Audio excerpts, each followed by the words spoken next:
Ya, selamat berjumpa kembali anak-anak dengan pelajaran PAK bersama Mr. Chandra. Mari kita berdoa. Ya Tuhan, terima kasih untuk rahmat-Mu kami ada di sini. Kiranya Kamu memberkati kelas ini. Dalam nama Tuhan Yesus kami berdoa. Amin. Pelajaran hari ini bisa dibilang pelajaran tambahan. Mengapa? Karena ini penting loh. Kalau tidak diberikan, rasanya sayang sekali dibuang. Tidak dipelajari, oke? Mister kasih pelajaran tambahan yaitu mengenai sakramen. Sakramen. Ada yang sudah mengerti sakramen? Nah, kalau belum, nanti kita akan bahas ya. Kalau sudah, nanti akan kita tambahkan lagi pengertiannya. Teks Alkitab hari ini terambil dari Matius 28 ayat 19 yang berbunyi, "Karena itu pergilah, jadikanlah semua bangsa muridku, dan baptislah mereka dalam nama Bapa dan Anak dan Roh Kudus." Yang kedua dari Yohanes 6 ayat 8 sampai 58. "Akulah roti hidup, nenek moyangmu telah makan mana di padang gurun dan mereka telah mati. Inilah roti yang turun dari surga. Barang siapa makan daripadanya, ia tidak akan mati. Akulah roti yang hidup yang telah turun dari surga. Jika seseorang makan dari roti ini, ia akan hidup selama-lamanya, dan roti yang kuberikan itu ialah dagingku yang kuberikan untuk hidup dunia."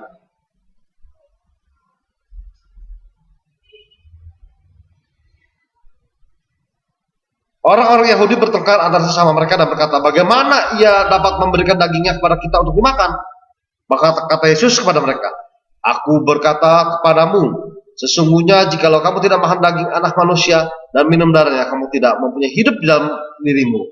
Barang siapa makan dagingku dan minum hidup darahku, ia mempunyai hidup yang kekal dan aku akan membagikan dia pada akhir zaman. Sebab dagingku adalah benar-benar makanan dan darahku adalah benar-benar minuman. Barang siapa makan dagingku dan minum darahku, ia tinggal di dalam aku dan aku di dalam dia. Sama seperti Bapa yang hidup mengutus aku dan aku hidup oleh Bapa. Demikian juga barang siapa makan aku, ia akan hidup oleh aku. Inilah roti yang telah turun dari surga. Bukan seperti roti yang dimakan oleh nenek moyangmu dan mereka telah mati. Barang siapa makan roti ini, ia hidup selama-lamanya."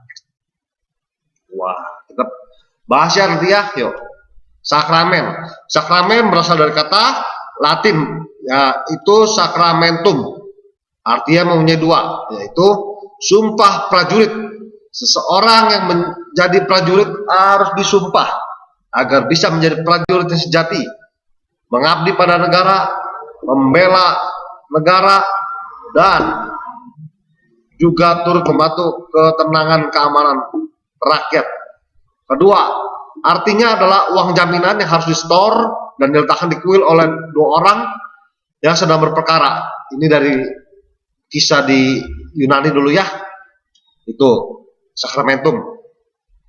Kemudian Bapak Gereja yaitu Tertullianus mengartikan sakramentum dalam bahasa asli Yunani di dalam kitab yaitu mysterion, adalah lebih rohani dan lebih kristiani nih ya, jelas-jelas. Tertullianus berkata, segala sesuatu yang telah dibuat Allah dengan pengantara Kristus untuk keselamatan manusia. Jadi sakramen itu benar sebagai bukti karya Allah untuk keselamatan manusia. Ya, bukti. Sakramen mengandung makna sakral dan kudus yang harus kita lakukan dengan sungguh-sungguh. Seperti tadi ya, seorang prajurit kalau disumpah harus benar-benar yakin dan harus tetap melakukannya. Oke?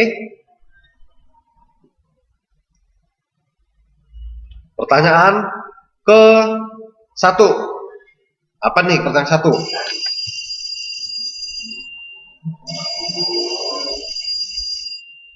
Apa makna baptisan bagimu? Saya ulangi ya. Satu, apa makna baptisan bagimu? Yang kedua, tunggu selanjutnya. Kita kembali ke materi terlebih dahulu. Nah, di sini ada dua pandangan tokoh teologi tentang makna sakramen.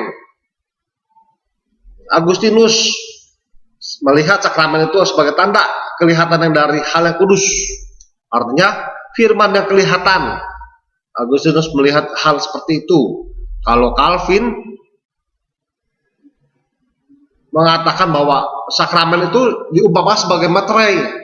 Nah, lebih cenderung saat ini orang Kristen mengatakan sakramen sebagai materai, sebagai bukti dari hal yang diperjanjikan. Nah, itu ya, maknanya benar-benar baik.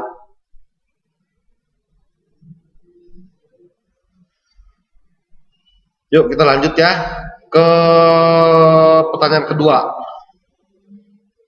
Apa makna perjamuan kudus bagi umat Kristen? Nah, kedua, apa makna perjamuan kudus bagi umat Kristen? Kita kembali ke materi. Sakramen. Mister tidak akan mengambil lebih dalam lagi pemandangan tentang sakramen dan lain-lainnya. Ini tentang ada yang di Alkitab saja, oke? Yuk. Apa sih sakramen? Kenapa sih sakramen? Kenapa harus dilakukan? Kan nggak perlu kali, udah lama itu mah. Oh perlu, jangan salah. Kenapa? Karena Yesus Kristus pun melakukannya. Yesus pernah dibaptis. Yesus pernah melakukan perjamuan kudus ya. Satu. Kedua, itu perintah langsung loh dari Tuhan Yesus. Ya, perintah langsung. Jadi wajib hukumnya, bukan sunnah, bukan boleh aja, tidak. Oke, selama kita masih hidup diberi kesempatan, ayo lakukan baptisan dan perjamuan kudus. Daripada tidak sama sekali, tidak pernah merasakan, nanti bingung. Oke, baptisan yang pertama. Baptisan berasal dari kata baptiso yang berarti dibersihkan, disucikan. Memakai apa? Simbolnya adalah air. Zaman dahulu itu seringkali melakukan penyucian dengan air. Kalau di dalam bait Allah pakai darah kambing, darah domba ya. Tapi secara umum memakai air. Baptiso. Jadi di sini saya tidak akan menggali lebih dalam lagi tentang bagaimana taktisnya atau bagaimana tekniknya baptisan, enggak ya. Saya mengambil makna-makna pentingnya saja. Oke. Ada dua macam baptisan, baptisan anak. Ya, meskipun ada beberapa gereja yang tidak mengakui baptisan anak, tapi mereka mengatakan adalah penyerahan anak. Ya, sama-sama aja lah ya. Apa sih baptisan anak? Kita lihat dari KPR 16 ayat 15. KPR 18 ayat 8. Di situ ditulis bahwa isi rumah mengaku Tuhan sebagai juru selamat dan percaya serta dibaptis seluruh rumah. Berarti ada anak kecil nggak? Ada, ya kan? Gitu ya, jelas. Terus kalau orang tuanya Kristen, kudu wajib ya membaptiskan anaknya. Kenapa?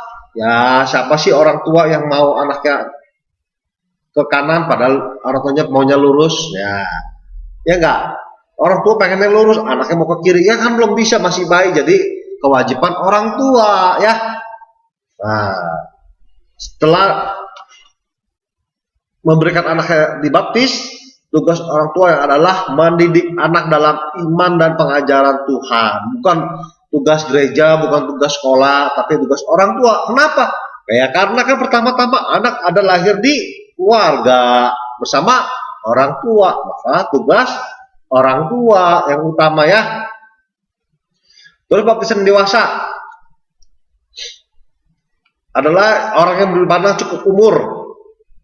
Biasanya orang Indonesia memandang cukup umur itu 17 tahun ya.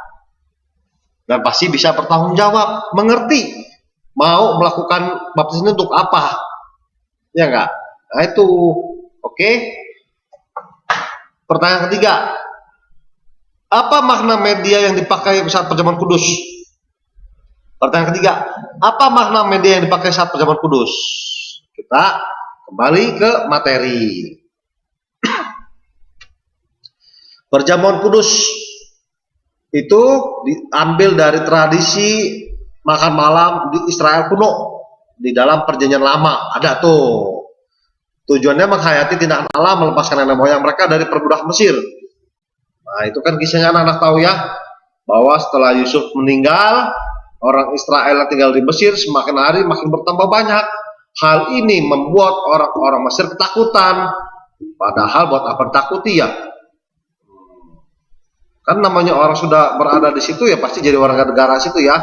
Tapi ternyata mereka ketakutan, dan memang benar juga seiring dengan maksud dan tindakan Allah adalah agar mereka tidak selama-lamanya di Mesir. Mereka harus kembali ke tanah perjanjian, tanah Kanaan. Ya, kemudian apa? Orang Israel di Mesir itu disiksa, dijadikan budak yang sangat-sangat menderita. Kemudian Tuhan memilih Musa untuk membawa orang Israel keluar dari tanah Mesir menuju tanah perjanjian yang sebelumnya Tuhan janjikan kepada Abraham. Artinya Pesak, makan malam itu, yang berarti melalui yang kita kenal saat ini Paskah. Jadi di zaman dulu tuh orang Israel melakukan perjamuan kudus mengingat bahwa mereka telah dilepaskan oleh Allah dari Mesir untuk pergi keluar dengan selamat. Ya, oke. Oh, dalam PB apa Mister nih? Dalam PB itu tadi di dalam Yohanes kita baca itu banyak mengandung kesalahan orang-orang memahaminya. Wah, ini orang Kristen berarti kanibal, makan daging dan darah manusia. Ternyata enggak. Itu perlambang ya, perlambang saja. Roti itu melambangkan tubuh Kristus, anggur itu melambangkan darah Kristus, bukan berubah menjadi tubuh Kristus dan darah Kristus ya. Tubuh Kristus dan darah Kristus kan di mana sekarang? Ya udah di sorga. Waktu dulu ya di bumi. Tapi apa dimakan sama anak ama murid-muridnya? Enggak kan? Jangan salah paham ya. Jadi anggur dan roti itu tidak berubah, hanya memperlambangkan saja. Oke? Di dalam perjanjian baru Yesus tetap melakukan perjamuan kudus loh. Perjamuan kudus ya. Kemudian dia sebelum ditangkap malam hari dia mengadakan perjamuan kudus kepada 12 muridnya. Hal ini dilanjutkan terus oleh orang-orang Kristen selanjutnya. Ya, paham anak-anak? Penting nih pelajaran sakramen ini loh, ya. Mister tidak mengangkat hal-hal yang misalnya, Mister baptisan sulap gimana, baptisan percik gimana? Enggak, ya. Itu nanti di lain waktu, di lain kesempatan ya. Ini sederhana aja. Intinya adalah pemahaman maknanya yang kita ambil, oke, berdasarkan Alkitab, bukan berdasarkan orang-orang. Berdasarkan Alkitab udah pasti benar, jelas benar. Oke, sampai di sini pelajaran tambahan singkat sakramen. Kiranya Tuhan memberkati. Selamat berjumpa kembali di lain kesempatan.